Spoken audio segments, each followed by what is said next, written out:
أعوذ بالله من الشيطان الرجيم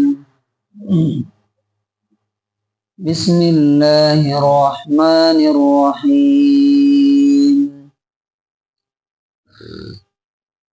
يا بني آدم قد أنزلنا عليكم لباسا يواري سوآتكم وريشا ولباس التقوى ذلك خير ذلك من آيات الله لعلهم يذكرون۔ سورہ اعراف، سورہ نمبر 7، آیت نمبر 26۔ اس کا اردو ترجمہ ہے: یا بنی آدم، اے آدم کی اولاد، آدم کے بچوں، قد انزلنا، یقیناً ہم نے اتارا ہے، علیکم، تمہارے اوپر، لباسن، ایسا لباس، ڈریس، یواری، جو چھپاتا ہے، سوآتکم، تمہارے جسم کے قابل شرم حصے کو، شرمگاہوں کو چھپاتا ہے، وریشا، اور تمہارے لیے خوبصورتی کا ذریعہ، زینت کا، وَلِبَاسُ التَّقْوَى، لیکن تقوی کا لباس، ذَلِكَ خیر، یہ سب سے اچھا لباس ہے، یہ سب سے اچھا ڈریس ہے، ذَلِكَ مِنْ آیات اللہ، یہ اللہ کی نشانیوں میں سے ہے، لَعَلَّهُمْ يَذَّكَّرُونَ، شاید کہ یہ لوگ سمجھ سکیں، سبق حاصل کر سکیں۔ اس کا انگلش ٹرانسلیشن ہے: O children of Adam, we have bestowed upon you clothing to conceal your private parts and as an adornment, but the clothing of righteousness that is best, that is from the signs of Allah, that they will remember۔ اب اس میں اللہ تبارک و تعالی ہمیں کیا سکھانا چاہتا ہے، کیا لیسن ہے ہمارے لیے؟ اللہ تعالیٰ نے کہا کہ ہم نے لباس اتارا۔ کیا مطلب ہوا؟ یہ کرتا پاجامہ، پینٹ شرٹ آسمان سے آتا ہے کیا؟ کیا مطلب ہوا اس کا؟ اس کے دو مطلب ہوتے ہیں۔ نمبر ایک کہ لباس پہننے کا، کپڑے پہننے کا حکم اللہ تعالیٰ نے آسمان سے اتارا ہے۔ اس نے بتایا ہے کہ تم کپڑے پہنو، اپنے جسم کو ڈھانکو۔ آپ دیکھیے گا بہت سی قوموں میں ننگے رہنے کو کیا سمجھا جاتا ہے؟ کیا سمجھا جاتا ہے؟ روحانیت اور مکتی کا ذریعہ۔ اللہ تعالیٰ کہتا ہے کہ وہ مکتی نہیں۔ اچھا، دوسری بات یہ ہے کہ اللہ تعالیٰ آسمان سے بارش اتارتا ہے، بارش برساتا ہے، جس سے وہ چیزیں ہوتی ہیں جن سے تمہارا لباس بنتا ہے۔ یہ دو مطلب ہوتے ہیں۔ اب لباس کس مقصد کے لیے اتارا گیا؟ تو دو مقصد کے لیے۔ پہلا مقصد کیا ہے کہ شرم والے حصے کو، جن کو انسان دیکھنا نہیں چاہتا، ظاہر نہیں کرنا چاہتا، اس کی فطرت میں ہے، ان کو چھپائے۔ آج ہم دیکھتے ہیں کہ بے پردگی کیا ہو رہی ہے؟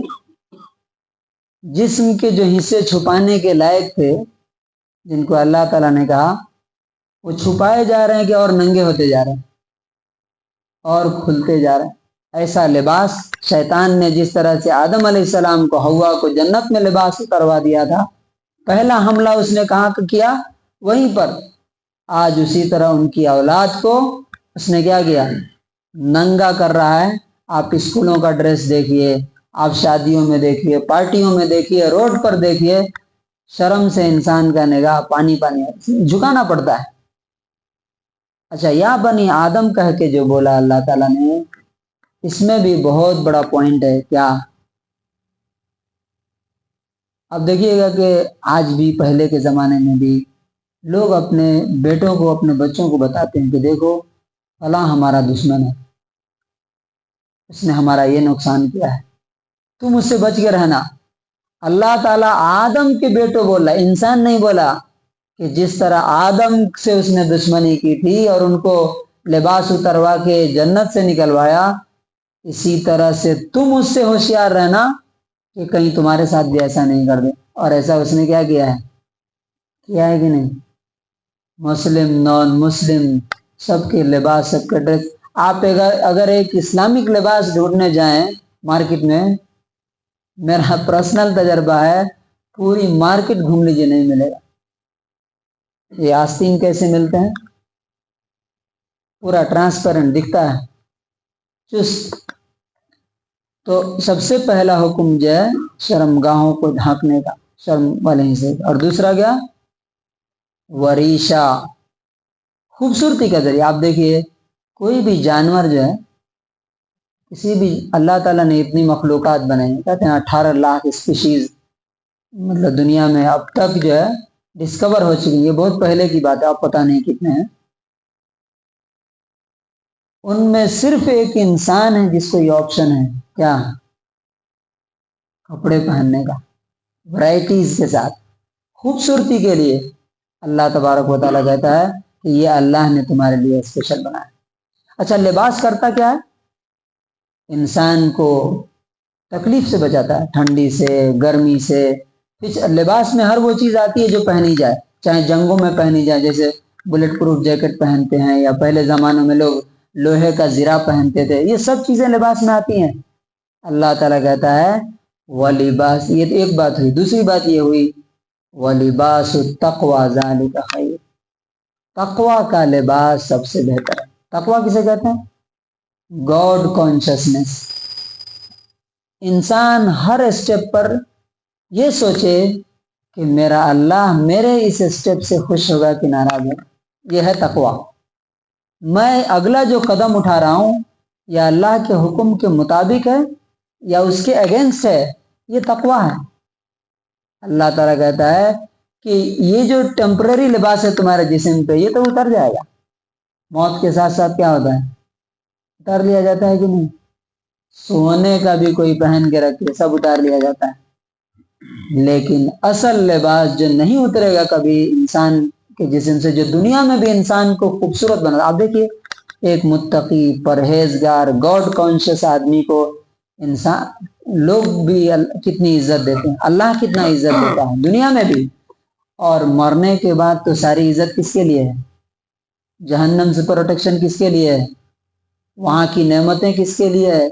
جنت کا جو لباس ہے ریشم کا، وہ کس کو پہنایا جائے گا؟ اسی تقوی والے لباس کے آدمی کو۔ ورنہ آپ دیکھیے بہت سے لوگ، یہ بہت دھیان سے سمجھنے کی چیز ہے، بہت سے لوگوں کو آپ دیکھیں گے بڑا جبہ کبا، وائٹ وائٹ اوپر سے لے کے نیچے تک، چاہے وہ ریلیجیس ہوں یا پولیٹیکل ہوں، پورا وائٹ وائٹ دکھتے ہیں، اور اندر کیسا رہتا ہے؟ پورا کالا، پورا کالا۔ نہ اللہ کی کوئی پرواہ ہے، نہ شرم ہے، نہ لوگوں سے کوئی حیا ہے، جو چاہتے ہیں وہ کرتے ہیں۔ یہ کیا ہے؟ یہ اوپر کا لباس اس اندر کے جو ان کا جو گندا انسان ہے، اس کو اللہ کے پنشمنٹ سے، اللہ کے عذاب سے بچا نہیں سکتا۔ تقوی کا لباس کیا کرتا ہے؟ انسان کو انسانوں کے ساتھ بھی اچھا بنا دیتا ہے اور اللہ کے ساتھ بھی اچھا بنا دیتا ہے۔ اللہ تعالیٰ نے لاسٹ میں کہا ذالک من آیات اللہ، یہ اللہ کی نشانیوں میں سے۔ آپ دیکھیے اتنی مخلوقات میں سے صرف انسان کو اللہ نے لباس پہننے کے لیے چوائس دیا ہے، اور ایک نہیں، سینکڑوں، ہزاروں۔ یہ اللہ کی نشانی نہیں ہے؟ اللہ تعالیٰ کہا لعلہم یذکرون، تاکہ تم نصیحت حاصل کر سکو، تم سبق لو کہ یہ اللہ ہی ہے جس نے ہمارے لیے ایسا کیا ہے، اور پھر اس کے سامنے جھک جاؤ، اس کی عبادت کرو۔ تو کنکلوژن اور خلاصہ کیا ہے؟ ہمیں دیکھنا چاہیے نمبر 1، ہمارا جو لباس ہے، ہمارا جو ڈریس ہے، وہ کیا اللہ کے حکم کے مطابق ہے؟ اوپر ظاہر کا، ہماری بچیوں کا، ہمارے گھروں میں کیا ہے، کیا ویسا پردے کا؟ اور دوسرا یہ دیکھنا ہے کہ ہمارے دل ویسے ہیں کیا، ہمارے دل میں وہ تقوی ہے کیا جو اللہ رب العزت کے ہاں عزت کا لباس پہنانے والا ہے۔ اللہ تبارک و تعالیٰ سے دعا ہے کہ اللہ تعالیٰ ہمارا ظاہری لباس بھی، ہمارے بچوں کا بھی، ہمارے گھر والوں کا بھی، اور ہمارے دل کو بھی اللہ تبارک و تعالیٰ تقویٰ سے، گاڈ کانشسنس سے اللہ تبارک و تعالیٰ سنوار دے، مزین کر دے، دنیا اور آخرت میں ہمیں بہترین انجام سے دوچار کرنا۔ سبحان اللہ و بحمدہ، سبحان اللہ۔